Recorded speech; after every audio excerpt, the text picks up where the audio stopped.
Welcome back, fellow fans of the fantastical, the ChannelFrederator. Today, we're diving deep under the sea to swim through the currents of time and unravel the complex chronology of a beloved Disney classic. We are talking about Ariel, Sebastian, Flounder, and of course, that infamous sea witch Ursula in the Little Mermaid series. With a live-action remake just around the corner, there's no better time to relive the magic and music of this underwater wonderland. Grab your dinglehoppers and snarfblatts and let's dive right in.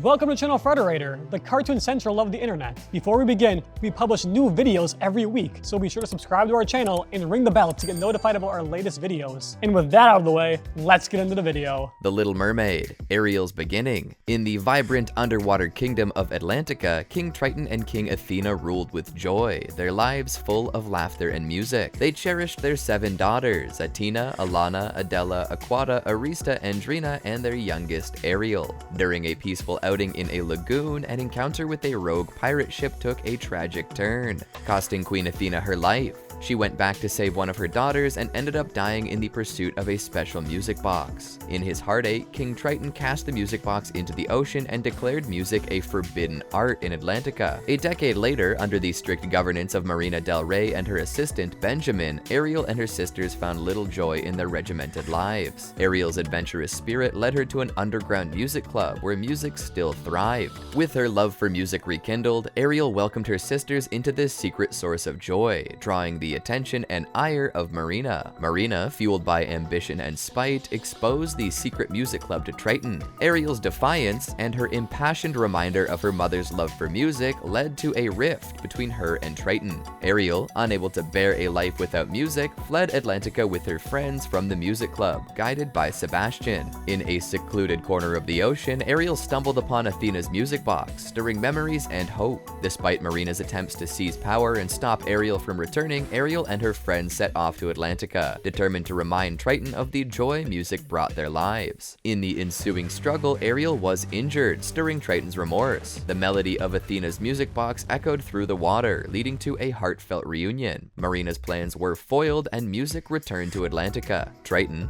touched by Ariel's love for music, named Sebastian the court composer, allowing music to once again fill the kingdom. The echoes of their celebration were a prelude to the adventures and trials that awaited Ariel, the young mermaid destined to bridge 2 worlds. The Little Mermaid. A young prince named Eric, his faithful dog Max, and his advisor Grimsby sail through the mist. Sailors fill the air with songs about the legendary merfolk, though Grimsby dismisses this as mere nautical nonsense. Ariel misses a concert for her father, earning her father's ire. However, her fascination with the human world takes her on an adventure through a ship graveyard with her best friend Flounder. While looking for human artifacts, Ariel runs into Scuttle, a seagull who whimsically explains the uses of a fork and a pipe. However, their encounter doesn't go unnoticed, as the devious eels Flotsam and Jetsam, spies of Ursula, are keeping a watchful eye. Back at the castle, King Triton is furious with Ariel's disobedience, revealing a rift between their views about the human world. Her longing to be a part of the human world becomes even stronger when she witnesses a grand celebration on a ship.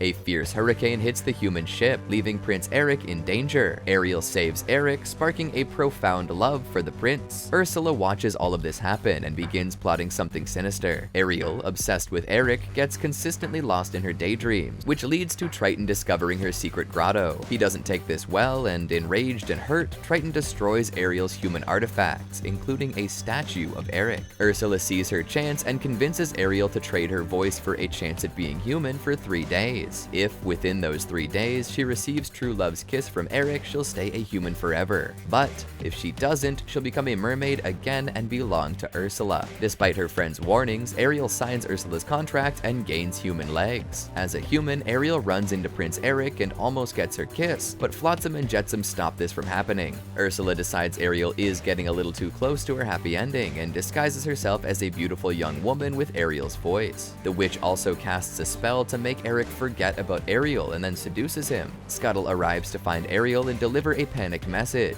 The woman who has enchanted Eric isn't the mysterious maiden he thinks she is. Ariel decides to put an end to Eric and Ursula's impending wedding. She, along with Flounder, Scuttle, and Sebastian, enacts a plan to get to the wedding ship, now far off at sea. Ariel and Flounder make a makeshift raft out of barrels, bobbing up and down on the choppy waves, while Scuttle takes to the air, rallying an army of sea and sky critters along the way. Scuttle and his crew of critters launch their mission to sabotage the wedding, creating a perfect distraction for Ariel. Scuttle is able to swoop down and shatter the necklace around Vanessa's neck, releasing Ariel's voice. Ariel's enchanting voice breaks the spell over Eric, and he recognizes the maiden who saved him. The sun dips below the horizon, and Ursula reverts to her true form, transforming Ariel back into a mermaid. The sun fully sets, and Ariel doesn't get her true love's kiss, meaning that she now belongs to Ursula. Just as Ursula is about to claim Ariel, King Triton arrives, having been alerted by Sebastian. With a heavy heart, the king offers himself in Ariel's stead. Ursula gleefully accepts, turning Triton into a lowly sea polyp and seizing his powerful trident. Eric, now realizing that his savior might be in danger, rows out onto the water and sees Ursula threatening Ariel with the king's trident. He dives in and hits the witch with a harpoon. Underwater chaos ensues, and Ursula tries to strike Eric with the trident, but Ariel intervenes. The shot misses and instead hits her eels, reducing them to ashes. Ursula then engulfs herself in a cloud of black ink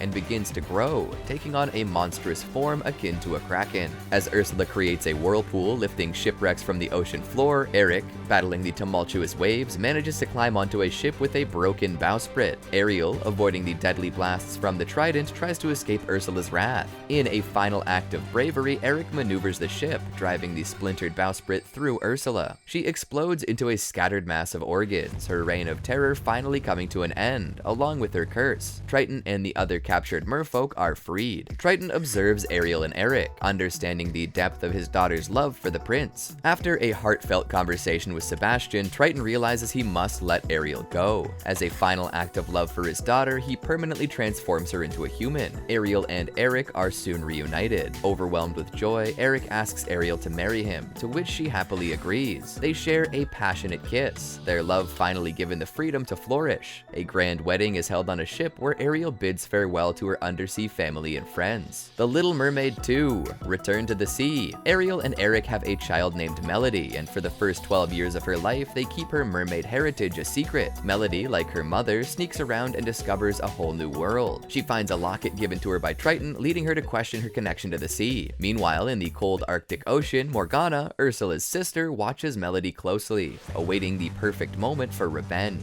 After a disastrous birthday celebration, Ariel discovers Melody's secret trips to the ocean, leading to a heated confrontation. Melody's questions about the locket and her connection to the sea remain unanswered, causing her to feel betrayed and misunderstood. Melody runs off and is transformed into a mermaid by Morgana. Ariel and Eric seek King Triton's help, and Triton transforms Ariel back into a mermaid to search for her daughter. Morgana reveals that magic is temporary but can be made permanent with Triton's trident, which she deceives Melody into believing Triton has stolen. Melody sets out to retrieve the trident, and with the help of Tip the penguin and Dash the walrus, she eventually makes it to Atlantica. Despite meeting new friends, she stays focused on her mission and successfully retrieves the trident. Ariel catches up to her daughter and tries to convince Melody to return the trident. Melody is shocked to see her mother as a mermaid and is upset that this has been kept a secret for so long. Morgana takes advantage of Melody's anger and confusion and manipulates her into handing it over to the witch. With the trident in her possession, Morgana reveals her true intentions, causing chaos and capturing all of the ocean's inhabitants. Melody is trapped in an ice cave by Morgana and transforms back into a human, but is rescued by Tip and Dash.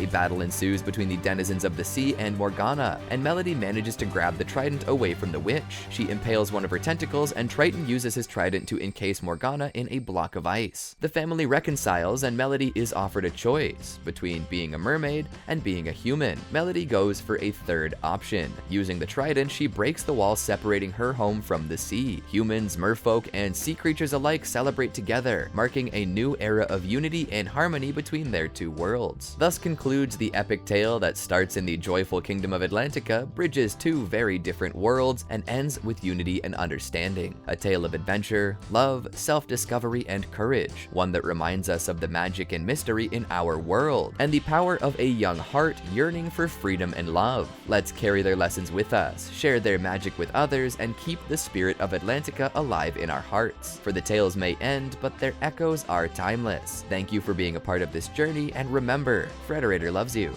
Did you enjoy our video? Well then, be sure to check out these other great videos from ChannelFrederator, and make sure to subscribe and ring the bell to get notified about our latest videos.